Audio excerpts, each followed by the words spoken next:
to Movie of the Year, the only podcast that has the science and the screaming to unequivocally figure out what the best movie is of any given year.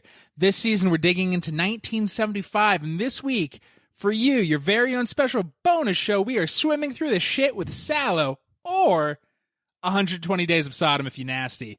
I'm your host, Mike, and I will try to hold your hands through this. With me is, I brought the two fucking sickest people I know. From the haunted, sick, twisted minds of Unnatural 20s and Movie of the Year, we have Ryan.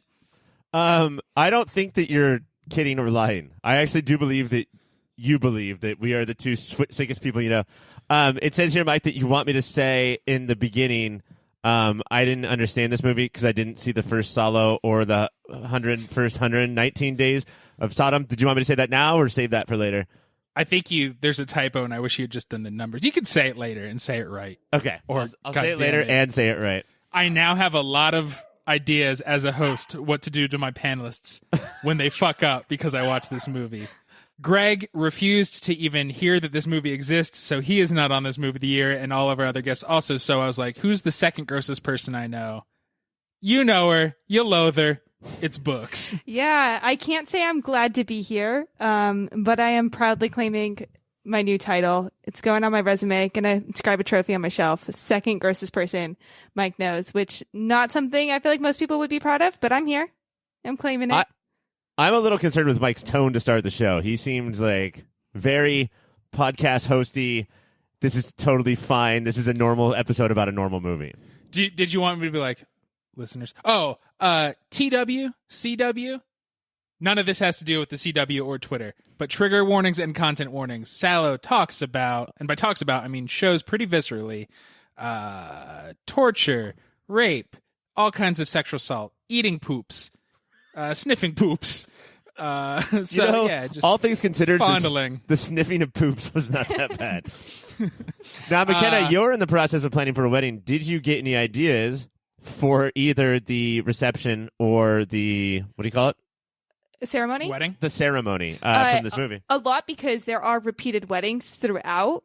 And I think the strongest takeaway is now Nick is no longer wearing a suit. He's going to be wearing a more matronly mother of the bride costume. Pearl necklace, big hat. Mm-hmm. Oh, I think he's going to look amazing. See, that one was okay, but the young Justin Bieber in the black wedding dress, I thought he fucking rocked that shit. You're right. I don't know if and maybe I feel Nick like Nick could pull off the old lady look better. I don't know what that says about my fiance, but he's no longer a young heartthrob. He's more in that matron. Yeah. And that's okay. We all get there eventually. What before this week? It's so look, the energy's extra kicked up. I'm not letting us just be like, ugh. No, I fully expect that. So we watched it. I fully expect that before you answer any or ask any question, there will be 5 high-pitched words that don't start the question. Woo! This is a normal, fun, goofy show. We'll start with you, Mac. What was your knowledge of this film before you watched it? Did you have any? Had you seen this a bunch? Was this your family used to gather around every Christmas? Movie. Christmas time, every holiday. Grandma used to put it on. No, I had never heard of this movie. Never seen it. Never had any inclination that it existed. I'm not like a film person. I haven't seen a lot of like the greats, the ones you have to see before you die or whatever. You have now. Have made it on that list officially, but the only knowledge I had was Ryan made the effort. A few in the group who guessed on Movie of the Year said I could handle this, but Ryan made the effort to reach out to me individually in text, said, no pressure, you do not have to watch this movie. And that gave me a lot of insight into how bad it was going to be. But I still agreed, so. That was, in the beginning of the summer, Mac and I had we were comparing all of the awful shit that we had watched, either through college or throughout or without college. Mm-hmm. And just, we realized that we've seen, between the two of us, we've seen some disgusting fucking shit. Whether that's on purpose, like Salo and Human Centipede, or like Showa, or, just seeing the atrocities of man. You walk into your creepy neighbor's house and Faces of Death is on, and that's when you realize he's a meth dealer. Yeah, and then you look and he's on the TV while you are watching it. And then you're like, oh, I'm going to get to know this guy. So I don't know. Besides, and there's that, and then there's also like she barely has like a conscience, conscience. Mackenna. Oh yeah, no, yeah. There's So she seemed like it was me and her that should be on this show with you. The movie of the year family is broad enough that we had options, and then when we thought about this movie and it's either they'll say no, or we didn't want to change who they are at their core. Only Mackenna is disturbed and soulless enough to be on this film. And Ryan, you just like movies. You're just like an art buff, so of course you had to be on this one. Yeah. What was your experience with Salo before this? I knew the legend, right? I knew that there's a reason that I hadn't seen it. I knew that there was a reason. Legend of Sleepy Salo. The most people had not seen it, which is because they're just not as cool as we are. There's a lot about this movie that surpassed my imagination, though. Usually, it's like, well, your imagination is way worse than whatever you see on the screen, and I don't think that's true this time. How much? And either of you can answer this. Both of you should answer this. How much? What's the grossest thing you've seen before this week? 2 weeks ago, if somebody's like, hey, what's the worst, not worst movie, what's like the most disturbing, grossest movie you've seen? Does that have to be movies? Because last time I saw you, you were wearing sandals with jeans. Hey, I'm from Cali, baby. Yeah, okay. No, Cali means avocado on it. And for some reason, you did have your feet were covered in avocado. Because it's Cali, baby. And there's fries between my toes. You walked up to everybody just saying, Cali, baby. It's Cali, baby. I would say Cannibal Holocaust, is that in either of your oeuvres? No, I would say it's the act of killing and the what's the director, what's the documentarian's name? The sequel to The Act of Killing? And the sequel to The Act of Killing, which is a documentary, as you just said, documentary. So different, like, I want to get that out of the way because I think people are dumb. This is a film and is fake. These are actors. Above age, I believe, right? All of age.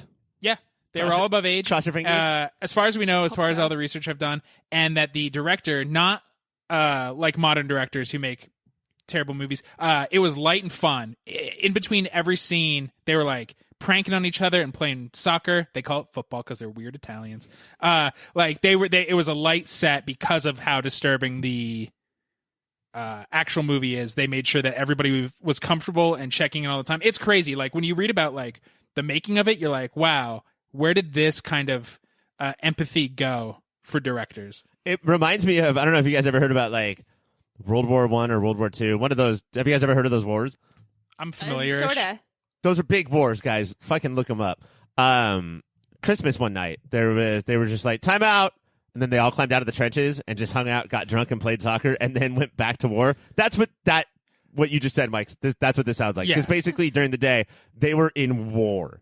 A real Wile E. Coyote is friends with the dog when they're not doing their jobs, kind of, and I love that. I guess we're gonna do it. We're gonna take a break, binge and purge, watch the binge, watch the purge, and then dive into Salo. Salo, or 120 Days of Sodom, is a loose adaptation of the 1785 book The 120 Days of Sodom by the Marquis de Sade, set during World War II.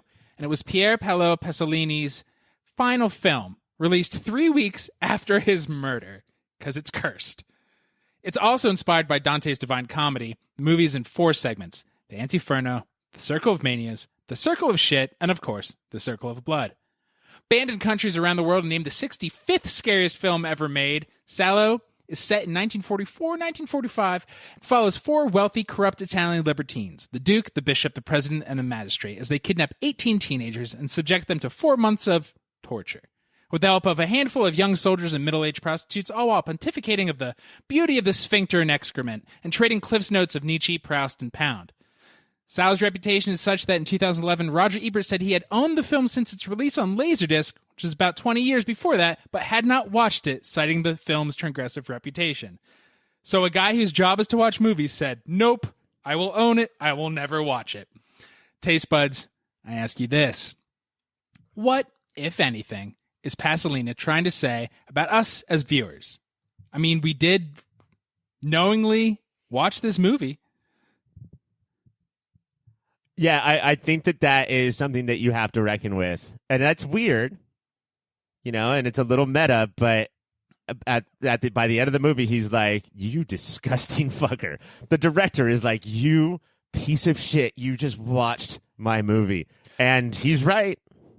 Yeah, I think, the original book took place in France or whatever in the 1700s, and this was made 30 years after it takes place. He could have chose any time. He decided the war doesn't really, other than I think it's a time of chaos and any brute could create a fiefdom where they could do this kind of shit. It doesn't really comment on World War II. It really is on human nature in general. That ending scene where they're dancing too, it just feels so poignant to you piece of shit. Here you are still living your life and you're consuming, this. Well, yeah, we're viewers of the movie, and then I think that he's also commenting. So I think that maybe he's sort of comparing us to the people the good Germans, quote unquote, or the good Italians, quote unquote, who sat around and watched fascism happen. That's a lot of people in this movie that are just watching this torture happen, but it's also us. And how do we reckon with that? And there's definitely some of the Stanford prison experiment going on, because by the end of it, some of the guards, at least one of the guards, original Italian fascist guards, has died, and one of the slave kids is now one of the guards, and then the kids are all ratting on each other. Well, how fucking awesome is it to be a guard and not be a slave? Well, you're still gonna have to eat poop. You're still gonna have to. You're just gonna have to pretend you like it now. You're just gonna have to pretend this is enjoyable now to you. Well, now, and you have to actually laugh. Yeah. You can't cry and then laugh. You have to real laugh. So Ryan, you said this went even beyond your imagination. Yeah. And I don't know if I'm actually the sickest twisted fuck I know, or I've just watched some gross movies, but I was surprised based on Michael Haneke, who is one of the most disturbing directors who I watch and enjoy. He did Funny Games, and what did we watch recently, Ryan, in the 85 season? The Piano Teacher? The Piano Teacher was from the 89 season. And then 89 season. White Ribbon, Cachet. So I grueling movies to get through, but very artistic. He said this is one of his favorite movies. He only watched it once, cannot watch it again.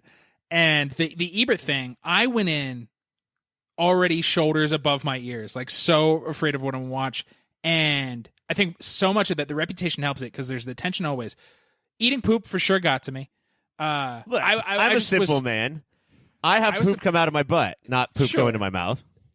But I thought Pasolini was very well, I don't want to actually traumatize my viewers. So much is off screen. Yeah. They start eating poop or they start raping, and then it's there's a table in the way. We're not going to show it to you. And by the end of it, you do see tongues and eyes start to get cut. I do think, I don't know, am I fucked up that I was just okay? I think he learned a lot from this year's Jaws. Where to show less. And that's the other thing you learned is that's why anytime anybody's about to eat shit, you can hear the Jaws theme as they go towards the poop to bite it. Eat shit. Other horrifying films that I've seen, there was more of an element of surprise. This was predictable to me. One, because stories always happen that preceded what element of torture was going to happen. But two, you could kind of start to see what was going to come. And I think that not necessarily made it less gross, but it made you more prepared, so it seemed in turn less horrifying. Or just it sort of lit the way for you. Yeah, your mind was already preparing for what was going to come. The chapters are signposts. The circle of blood and the stories, like Mackenna said. I know what I'm going to get here. Yeah, it really does label it. And so Mac, the lack of surprise, but I'm now so worried, not that I watched it and shrugged. Now that's what worries me about myself. Are you guys oh my God, I feel different. How could I have watched that? Are you now Count Dracula? Oh, yeah. Are we now vampires? I don't feel changed, or I don't feel like I'm looking at humanity differently, which I do think was supposed to be a goal of this movie. It has not changed my perspective of the world, but it also hasn't. I'm going to sleep fine tonight. I'm not going to, have these major thoughts focusing I think on. that for me, part of it is that I think it's because it's in the Criterion Collection, for instance. And Number 17, way high up there. And I think it deserves to be. I I think that what he tried to get away with and then also claim it to be art and then for people to also agree with him. Right. I think is fascinating to me. And it's not that it's necessarily grosser than anything I've ever seen or could ever think of. It's the fact that he was able to combine all this. He was able to do this in such a way where we're still doing shows, we're still doing podcasts about it, 45 years later. I think that's the interesting part. Is the fact that other people are like, yes, this is art, is the same way where somebody's like, oh man, you gotta I don't know who the hot artist today is. You gotta like Fleet Foxes. You gotta like Radiohead. You don't want to look stupid, so you go, yup. Do you think that's why so many people are just pressured to agree with they're it? Like, yeah, this is or... it's definitely artistic. Exactly. Yeah, unintentional. I don't think so. I mean, I'll say right now that I thought it was. I mean, Mike, if we had to, we're doing like 20 movies. By the end of the 1975 season, we will have done 20 1975 movies. And if you had to rank it in your top 20, would it be at the bottom? Would it be number one? Would it be in the middle? Like, what do you do with a... Well, Criterion gave you number 17, so maybe it's there. But I actually think they ranked it too low. Is it rankings by their favorite movies? It is by John Criterion? Yes, it's all John Criterion's favorite movies. No, it would be much higher than the bottom. Bottom is where there's poop a lot of comes bottom out. talk. Yeah, I thought that it was, as far as this goes, I thought it was great.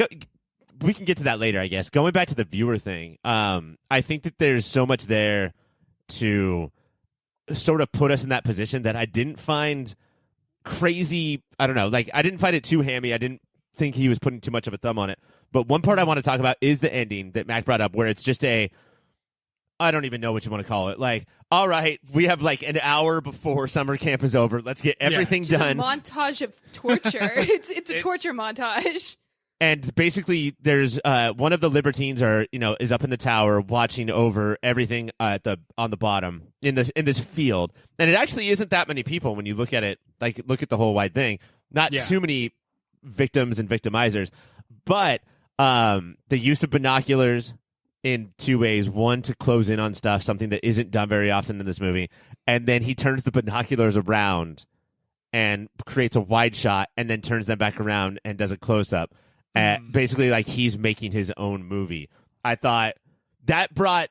That's when this is you. Yeah, this is not just that this is you, but this is movie making. This is how directors are when they're making movies, is get the fuck out just there. Just ready to jerk off whatever grip is next to them. Well, I mean, yeah, that's why they're called grips, because you grip them. But just basically, I'm going to treat everyone as terrible as I want because I'm the director. And so get out there and have sex and kiss that guy. I use that as an example of one of the worst things that could happen to you. Kiss that guy. But yeah, we're all making our own movie, and I think that's sort of what the ending showed me. Well, we're going to take the quickest of breaks, and when we come back... Oh, my notes say more Salo. Well, that is very, very funny. Or very sad, and perhaps now you have something to think about. Or very problematic, and perhaps we have something to think about. But in any event, I'm sure you have some reaction to what you're listening to. So why not check us out on the social media? You can go to Instagram or Twitter and find us at YourPopFilter. Email contacts@YourPopFilter. Hey, everybody, keep watching them movies. Taste buds, what separates Salo from Hostel or Saw? What does Pasolini bring to the film that bears more artistic consideration than Eli Roth and his ilk? I think that this movie has, that undeniably, even if you don't like this movie, if you think it's stupid, or you think that its messages are hammily done, I think this movie undeniably is trying to say something. And that sounds like a hack way to be like, that's art and that's not, because that's trying to say something and that isn't. But I think it's a good starting point for what is great and what is not. It's a good starting point. I will push back a little, especially like, we're 20 years post 9. So that's on my mind. That's on everybody's mind right now. Hostel came out in a time where many people were, sorry for the wordplay, hostile to any art derogatorily talking about America. I think Hostel came out in between 03 and 06. And And that movie is explicitly, and I want to say I like a lot of torture porn, actually. I do like the first Saw. I hate Hostel, but it is explicitly saying, look how fucking gross America actually is, and we are the cause of all these things. I think Ross Hostel's is one of the only ones stuff. that I've ever liked. I guess I could watch it again. Well, I didn't like. I liked the mind puzzles of Saw. In Hostel, it was just like, let's zoom in on this chick's eye while I rip it out. And I was like, you could take a page of the Pasolini and do it at least from far away, Roth. Matt Cat, how much experience with torture porn do you have? Not much. I tend to avoid the genre altogether. There's not much appeal of it to me. And I think like underlying all of this torture porn was the knowledge that I had read up about the director himself. And I think that tinged my view of the film. So, what did you learn about him that did that? Mainly just the fact that he calls the great love of his life a 15-year-old that he met while he was like in his late 50s, early 60s, and like had a relationship with for about 5 years. And then when he left him, like intentionally cast him as like these horrible roles in his films. Oh no! Yeah, so I did the wrong kind of research. When you said, you're like, you know what I read about him tinged my. I thought you're like, he's a warm, cuddly guy. no, He's a pedophile. Yeah, he's a pedophile. He's closer so to the libertines. It definitely changes your perspective of like what he was doing and how he was doing it, because he himself is just a pedophile. He's absolutely there. So I mean, the way that I would take it, assuming that Mackenna's telling the truth, you know how women lie about these things, is that he was making this movie to show how bad he's not. You know, like at least I'm not these worse. guys. Yeah, like look at this is what real pedophilia is, because I'm in love, which I think is something that all pedos say is like, yeah, but this one's different. Yeah, and any sort of abuser, pedophile, like that general gross ilk is. I'm sure that the Duke, the magistrate, actually no, they do revel in it. They're like, look how evil we can be. They thrive in the fact that no one else that they're torturing can reach their level of evil, because they'll go on and like regret, and have their own morality, and they can't even attain that. They have no regret. Talking like so much has been made, obviously, about like the content and the grossness and the torture pornness of it. But these 4 college freshmen who have taken Philosophy 101 at trying to dick swing and outsmart each other, but I am even more impure than you, and that makes me even better as a evil person. Did that get under your skin ever? Was that like his point? That's his point. That's anytime you put 4 dudes in a room together, you're going to get that. It sounded like a real podcast when the 4 of them were just talking. It might not be as disgusting and degrading as these 4 get, but it is a pissing contest. And like, what we might argue about how we're not evil, how you two are more evil than me, until you get to their point, and then you're like, well, I'm the most evil. It's like it really was like 4 Saturday morning cartoon villains being in the same room. The film starts off with the 4 of them marrying each other's daughters, predicting porn one day of let's exchange daughters, marrying each other's daughters. And then what I did not realize until going back and reading and watching some clips again, not the gross ones, because I was like, we never see them again. That's weird that they are fully in the mix, those girls that they married. Some of the gal who eats the nail cake is one of their daughters. They've gotten to the point where only the 4 of them matter, and the middle-aged prostitutes. Everybody else is fair game to fuck with. I didn't realize that actually at all, that they were just in the mix of slaves now. They were equivalent. They're literally the leader's daughters. They're just garbage. I mean, I'm not exactly sure when this particular episode is going to come out, episode of our lives, but we're recording it the night after Texas just made its abortion decision. And so for the 4 white men to be making all these decisions, irregardless of who their daughter is, like it makes the movie pack a little bit more of a punch. And this is the stuff that I'm talking about of how I think it holds up, even if its shit-eating escapades are a little eye-rolly. See, again, I guess I didn't roll my eyes the most of that because I kind of expected that. I rolled my eyes at how snidely whiplashy they were all. You got like Gone to See Gerard Butler, you got Googly Eyes, you got Weird Bill Hader, and you got Mustache Man. Yeah. And I know exactly what you're talking about with each of those descriptions. They really do. They are the archetypes of creepy guys, creepy old men. They hit all, and then the whole time they're like, "But I can be more creepy and evil than you." Oh no! I can say that because I'm Italian, guys. Don't fucking do that voice. You know, all four of them are like Joe Rogan doesn't have to do his own research. Okay, he gets people on his show. The googly eye guy. I mean, I don't know if being cross-eyed is, I'm sure, a terrible affliction, and it doesn't automatically make you evil. But this guy happened to be cross-eyed and happened to be really hard to watch. Is that the president? The only one I know, Duke, is Gone to See Gerard Butler. That's the only one I know who his title. That's the only one I remember.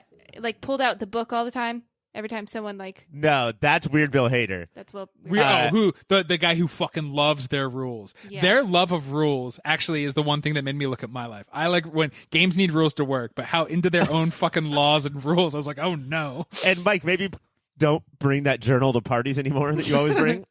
Party rule number 7, guys, say you actually have to drink now. They're very intense about the rules, but they don't actually follow them. Yeah. No. So, were you ever not frustrated, but like I thought, like, and I think this is a modern movie would have them start turning on each other. Mm-hmm. Was it ever frustrating that they weren't like, well, wait, the other only people with power are here, and if I want to be the most powerful, I should start fucking with them? But I don't think they're after power. They're after their own gratification, and they're still all getting that. Yeah, but I mean, the fact that they have power is basically they're reminded of that constantly. You know, the fact that they have these slaves that any time they have a thought, they can wank it out of themselves or have someone wank it out of them is just a constant reminder of how much power they have. Mm-hmm. You know, I think that the frustrating thing too about it is the flatness of the arc.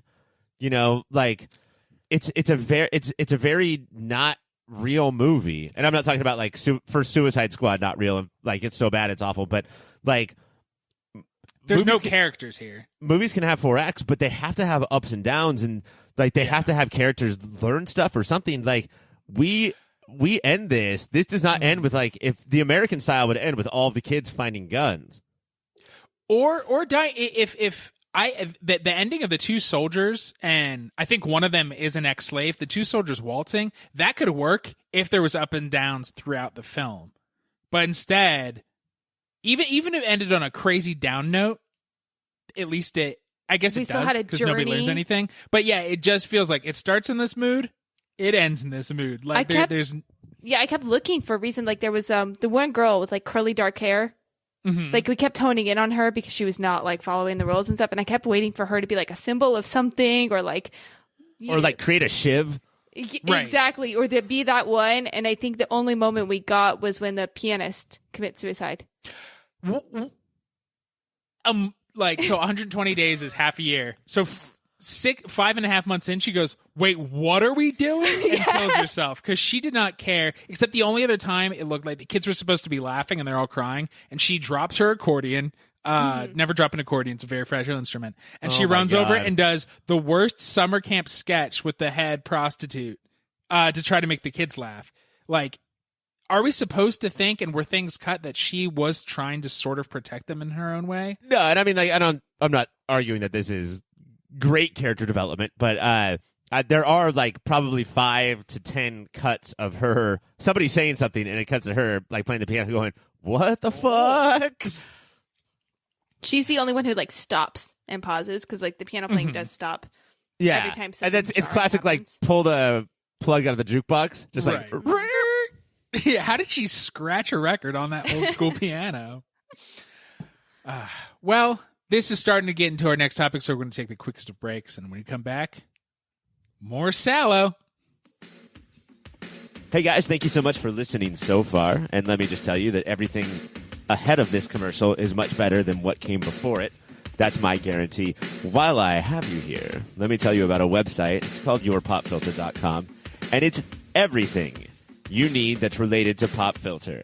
Everything Mike, everything Ryan, everything Greg, everything Cassie, everything is there at yourpopfilter.com. While you're there, go to yourpopfilter.com/Amazon. Make that your new Amazon bookmark and do your shopping from there. That way, we get a little piece of the action, and Amazon doesn't.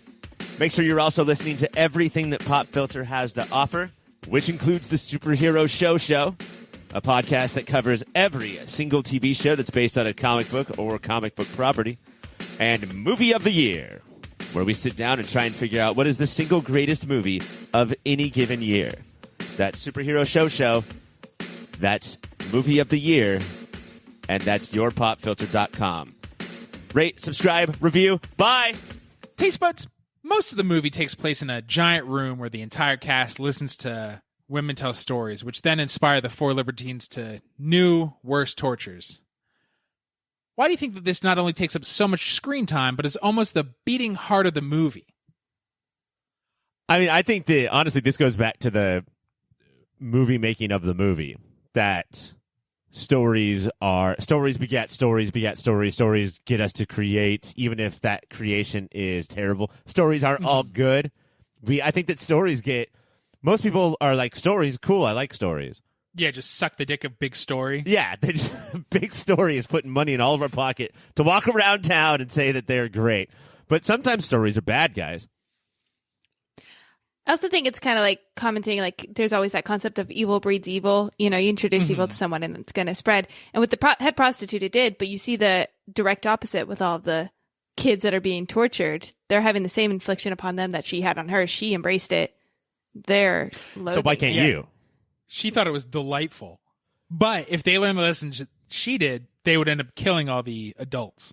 Dude, and the stories that these women of the night tell, like, we're not only are they gross, but like at least the teenagers in the house are teenagers. Like, they're like, I was 7, and then tell some of the fucking craziest stories I've ever heard.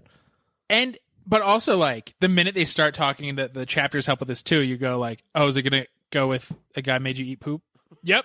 Like, it's the googly eyes.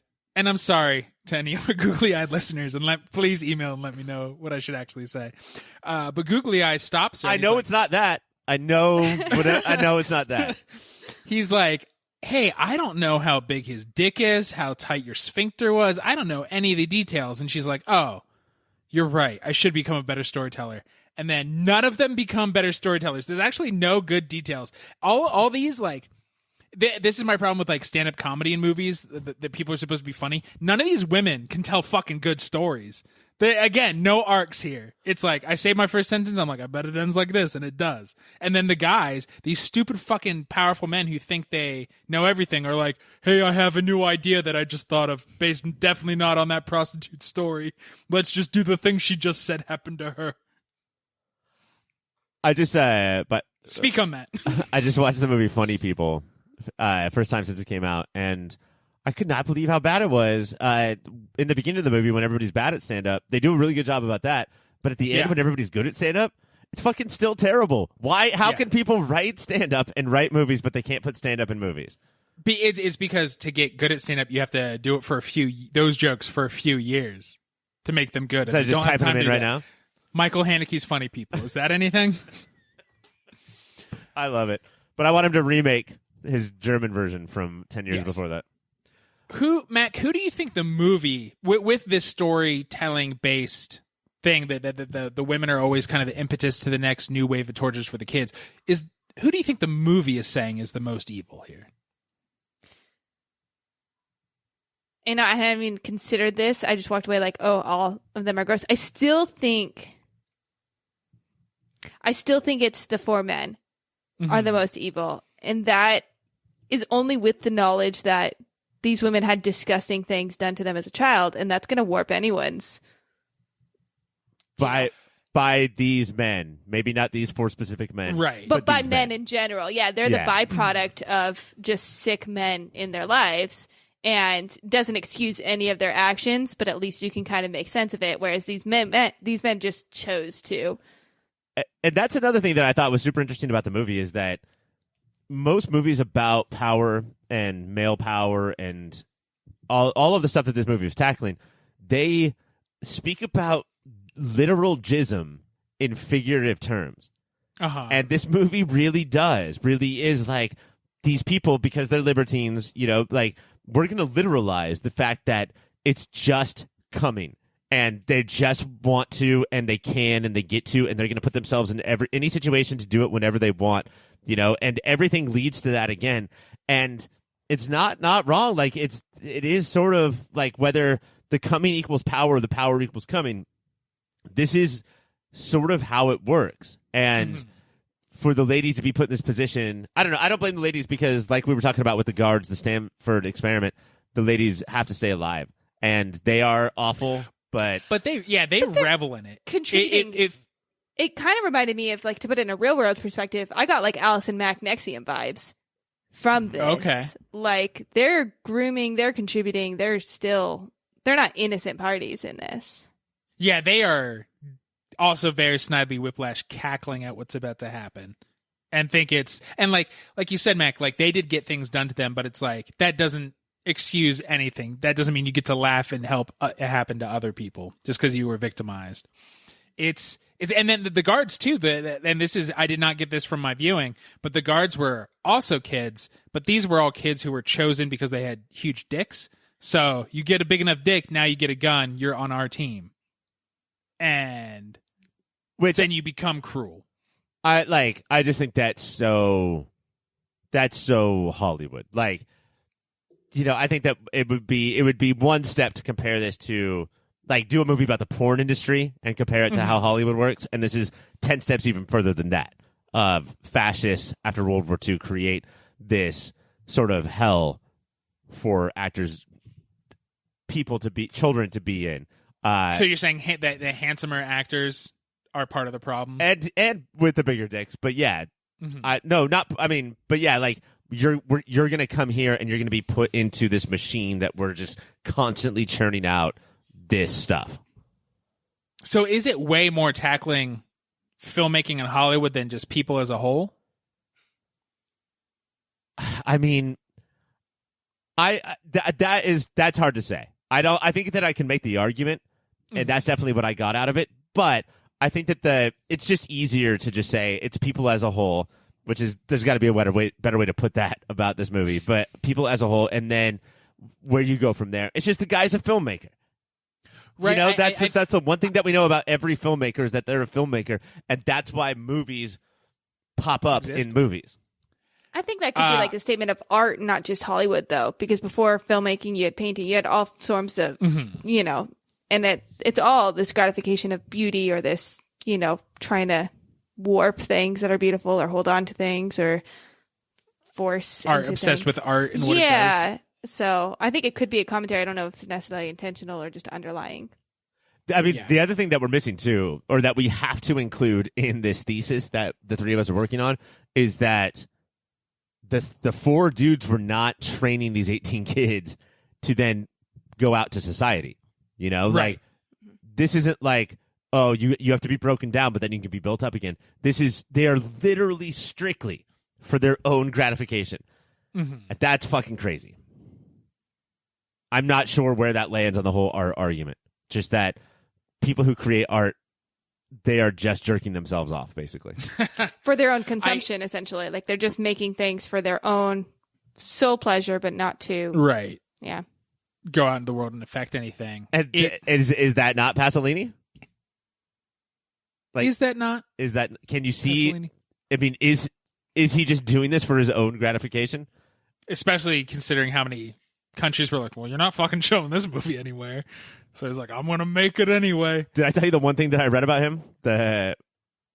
About the director before we started the show? When he was murdered, and the defense said the defense played part of Salo in the courtroom and said anybody who would make this movie is begging to be murdered. They straight up said that to the jury. Fucked up.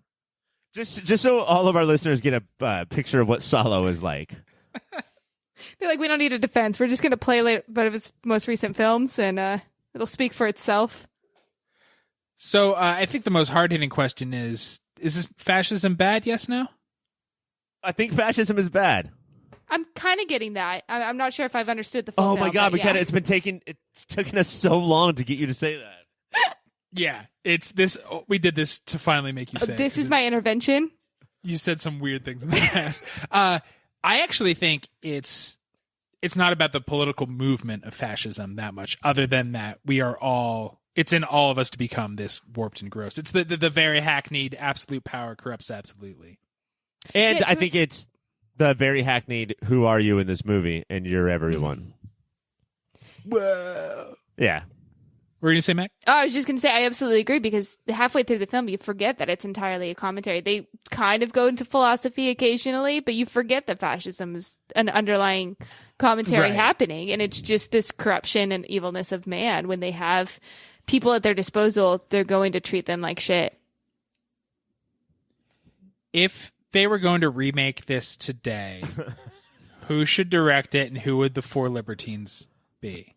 Oh, man. So the three of us and... Ryan Reynolds. I'm thinking it's Ryan Reynolds, The Rock, Kevin Gal Hart. Gadot? It's in Gal Gadot. It's Red Notice, Jumanji. Director is Adam McKay. Because he's got that satirical tongue. That biting satirical tongue. I do want to let you guys know that throughout the 75 season, I've been getting back into Blu-ray and specifically Criterion. Like I bought Barry Lyndon and Shampoo and You love bragging about your... Mirror on Criterion just because watching the special features are awesome before you do a show. I did not buy a Salo on the Criterion version of this. I can't imagine Christmas is coming up. owning that movie, having it on your shelf. It's just like, oh, let's pop in Salo. The making of the bathtub poop. You don't want to watch that featurette? How do they do it? It's poop. chocolate, orange marmalade, and some other thing. Wait, did you actually look it up? No, I had to. I had to know in my mind the whole time when those scenes were happening. I was like, it's some form of chocolate. It. Like, that's just the mantra I had to repeat. John Waters made Divine Eat Poop. Can I say something to all of society? And remember, I'm the creator of Pineapple is Gross on Pizza. One of my thoughts that absolutely took off, became a trend. Now everybody's saying it. Stop mixing citrus and chocolate, please. This whole orange chocolate thing, absolutely disgusting. Not new. One of the oldest things, and you're pretty Definitely wrong. like Those an little orange English chocolate European thing, but I'll agree with you. It's actually disgusting. So Well, English people get oranges for Christmas and wear paper crowns. So let's not trust them about Christmas. They don't shit. fucking do Christmas right. Get your crackers out Their of Santa here. goes up the chimney. All right, we are going to take a break, and when we come back, it's award season. Hola, Filterinos. I just wanted to interrupt real briefly and say thank you for listening. Thank you for your support. If you want to support us a little more directly, you can go to patreon.com/yourpopfilter. There, depending on what tier you pick, $1 a month, $5 a month. If you're crazy, anything more than $5 a month, don't do that.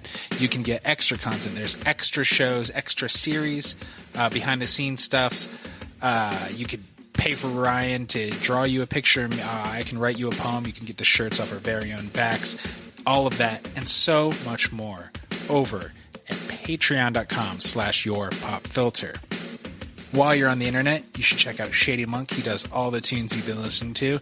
He's on Bandcamp. He's on Spotify, SoundCloud, wherever kids get their music these days that I'm too old to know.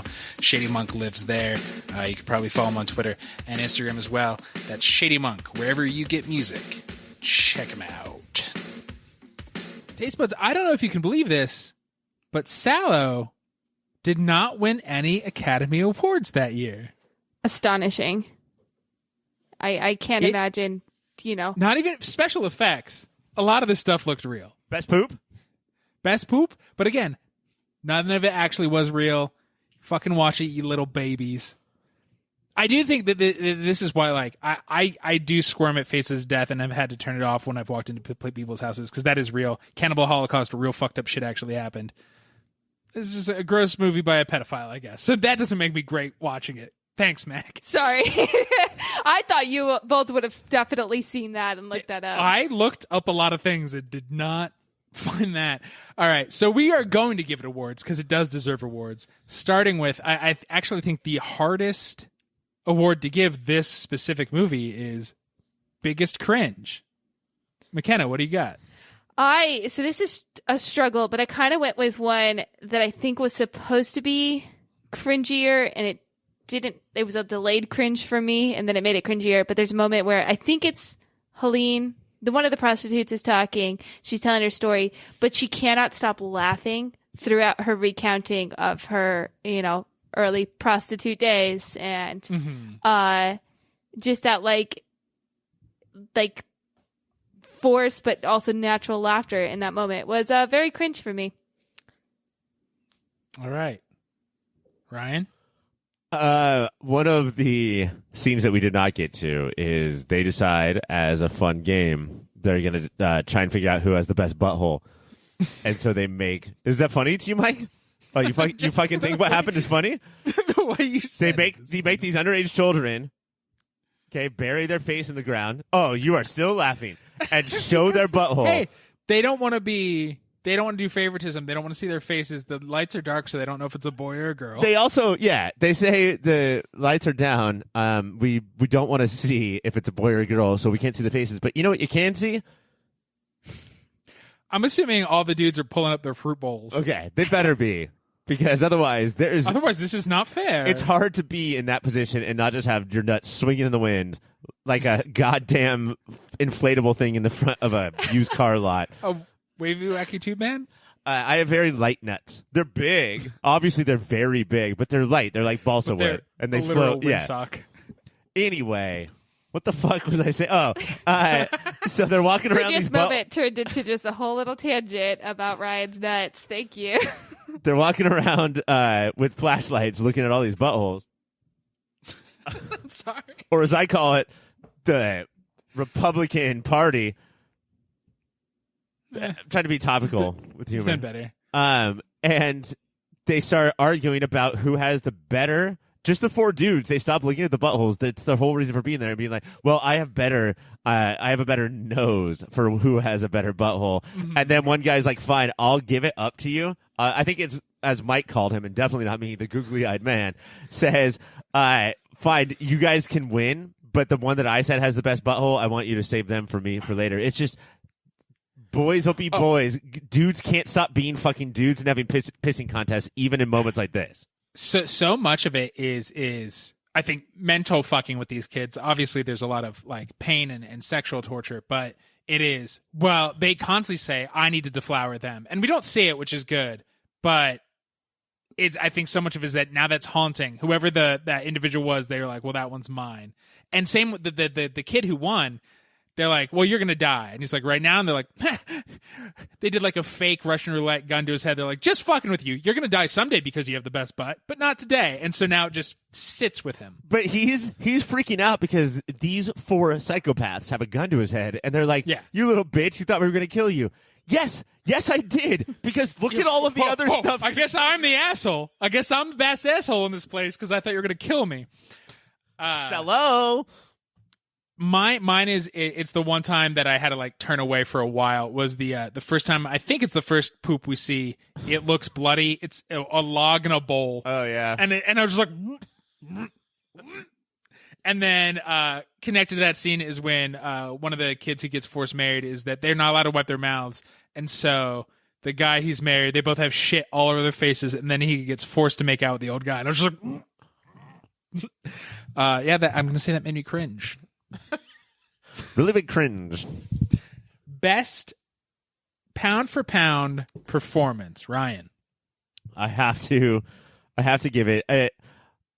There was a lot of. It's an ensemble piece, right? We can all admit that it's hard to pick out somebody, but I have to give it to the person whose eyes were not as normal as one would expect on your average human being. His fucking smile and goddamn depraved horniness, just sprinting out of the room like his jism is diarrhea and he has to find a toilet. Absolutely crazy. Just his face. He gets also. This is a movie with, like we talked about, very few close-ups. He gets most of them just on that mug, and that more than the shit eating, more than the nail cake, more than the eyeball knife. His face is what is burned into my memory. Mackenna. All right. I absolutely have to agree with Orion. His face it will be scarred in me forever, and his expressions. I am going to go with, I think her name's Helene. Yep. Yeah. The prostitute. Her absolutely. Helene Sugar? I don't know how to I speak have Italian. no idea. Sigare. She That's like had pauses. Just, I think it was strong in the casualty of tone too as she was telling these stories. Just pacing, delivery, bad storytelling, but good delivery of a bad story. So, but she plays Signora Vacciari, and I think she knows her audience. Yes, with the pausing, with the bet, like she's not actually trying to be a good storyteller. This is mine as well. Is she?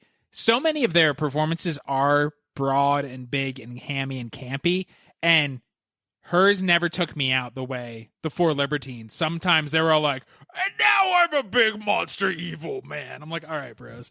And hers, anytime she got big, I was like, this tracks. She never lost me when she got big. It all felt natural. She could be in any sense. setting too, and I feel like certain people thrived in certain settings or certain scenes a little bit more. But you put her in the dining room scenes, in the main hall scenes, in her bedroom getting ready, and she was in her element in all of those.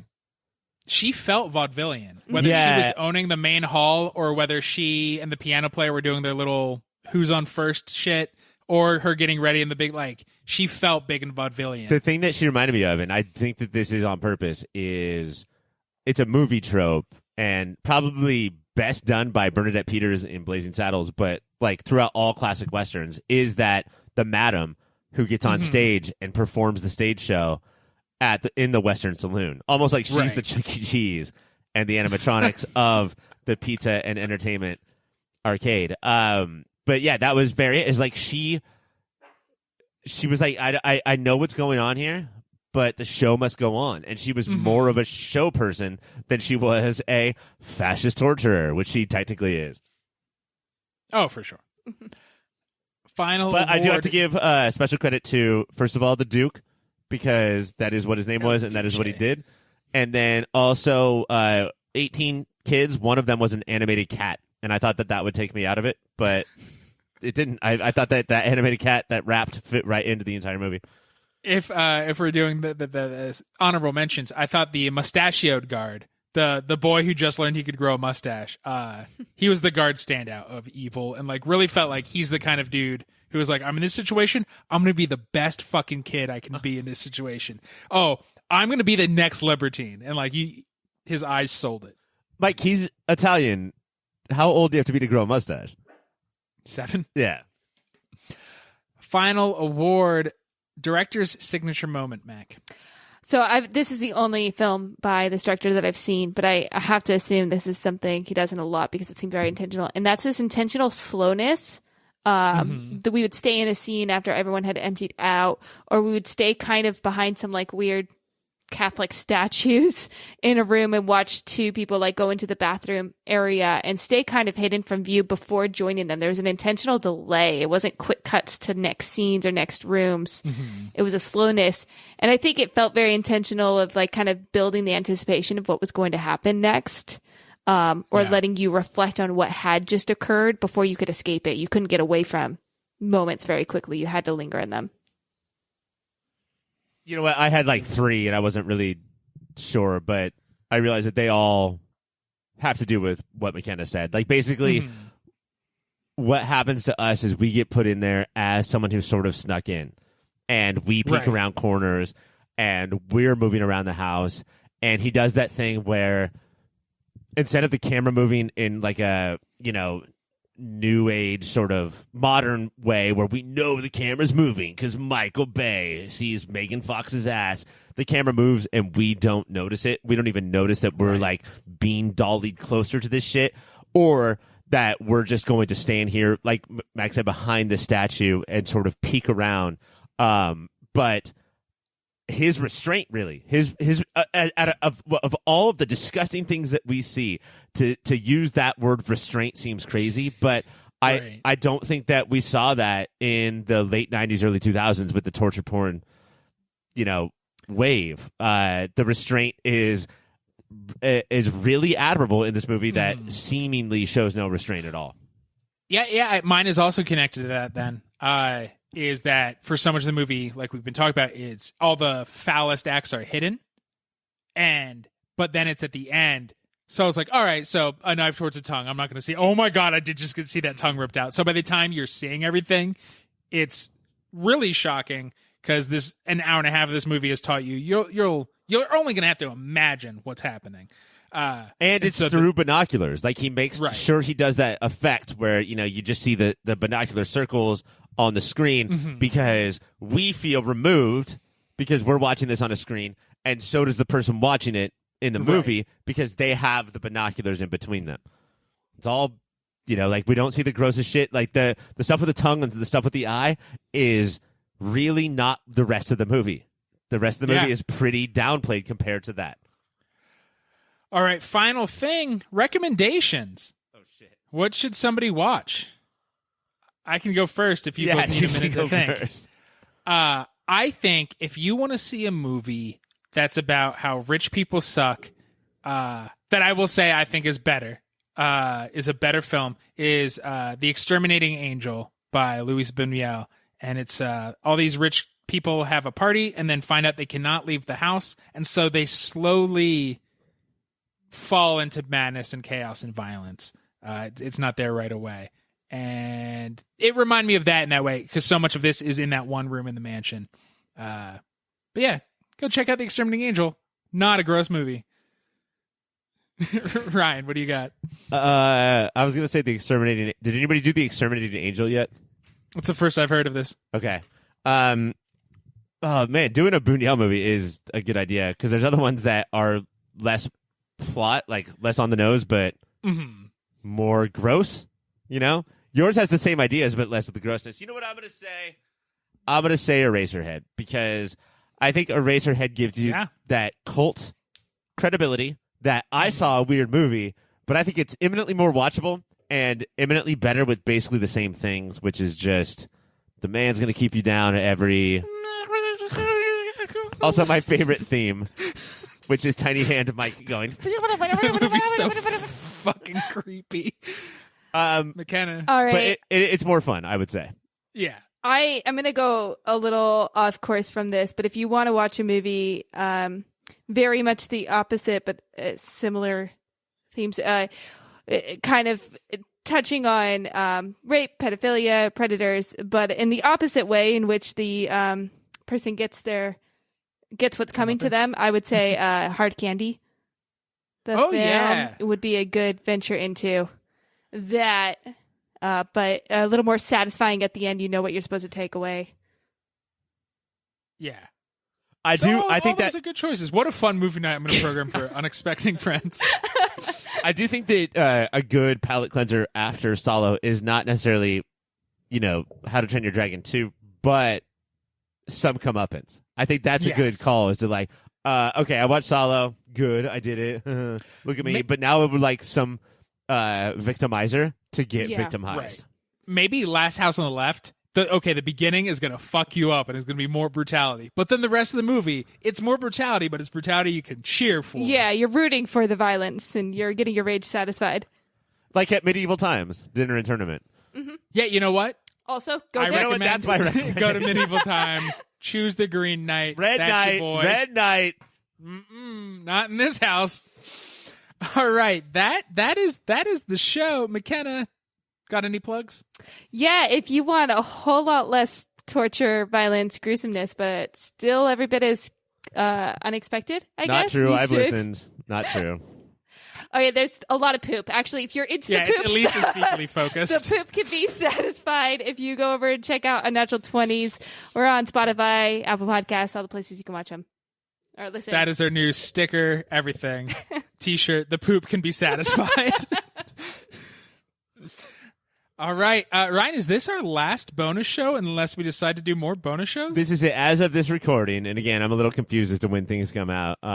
Like, we have to do 3 Days of the Condor, we have to do Rocky Horror, and then we are done with all 20 1975 movies, and we are ready to choose a winner. I'm not. I'm not ready to choose a winner. I'm definitely not either, but the main thing I'm worried about is the Mooties, which is the award that we give. 20 movies are eligible to be nominated. It's usually 8. We have never done something like this before. Who do you think is going to win for best ficophilia? I would say Rollerball. Yeah. That movie loved shit. I would say the movie that I filmed while I was watching Rollerball. Because while I was watching Rollerball, I could just not stop eating my own shit. All right, that is the show. Thank you both. Thank you, listeners, for listening. Until then, keep watching those movies.